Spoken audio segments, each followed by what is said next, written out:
শ্যামকানু মহন্তৰ জামিন আবেদনৰ শুনানি গ্ৰহণ নকৰিলে ন্যায়াধীশ পাৰ্থিৱ জ্যোতি শইকীয়াই আজি গুৱাহাটী উচ্চ ন্যায়ালয়ত আছিল শ্যামকানু মহন্তৰ জামিন আবেদনৰ শুনানি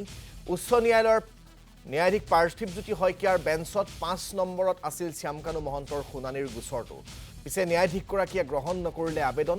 ৩০ এপ্ৰিলত নিম্ন আদালতে নাকচ কৰিছিল শ্যামকানুৰ জামিন আবেদন ফাষ্ট ট্ৰেক আদালতত নাকচ হৈছিল জামিন আবেদন তাৰ পিছতেই উচ্চ ন্যায়ালয়ৰ কাষ চাপিছিল শ্যামকানুৰ অধিবক্তাই জামিন লাভ কৰিলে তথ্য প্ৰমাণ নষ্ট কৰা আৰু সাক্ষীক প্ৰভাৱান্বিত কৰাৰ আশংকাত নাকচ কৰা হৈছিল জামিন আবেদন আজি জামিন আবেদনৰ শুনানি গ্ৰহণ কৰাৰ কথা আছিল উচ্চ ন্যায়ালয়ে কিন্তু উচ্চ ন্যায়ালয়ে সেই জামিন আবেদনৰ শুনানি গ্ৰহণ নকৰিলে ন্যায়াধীশ পাৰ্থিৱ জ্যোতি শইকীয়াৰ বেঞ্চে আজি এই গোচৰটোৰ শুনানি গ্ৰহণ নকৰিলে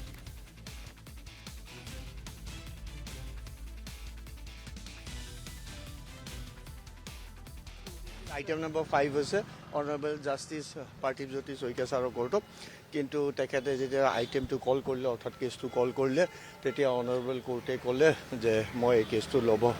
ইচ্ছা নকৰোঁ যিটো আমাৰ ভাষাত ৰেক্লুজ কৰা বুলি কয় তো সেইকাৰণে তেওঁ ক'লে list it before the appropriate bench অৰ্থাৎ বেলেগ বেঞ্চৰ যোনে ল'ব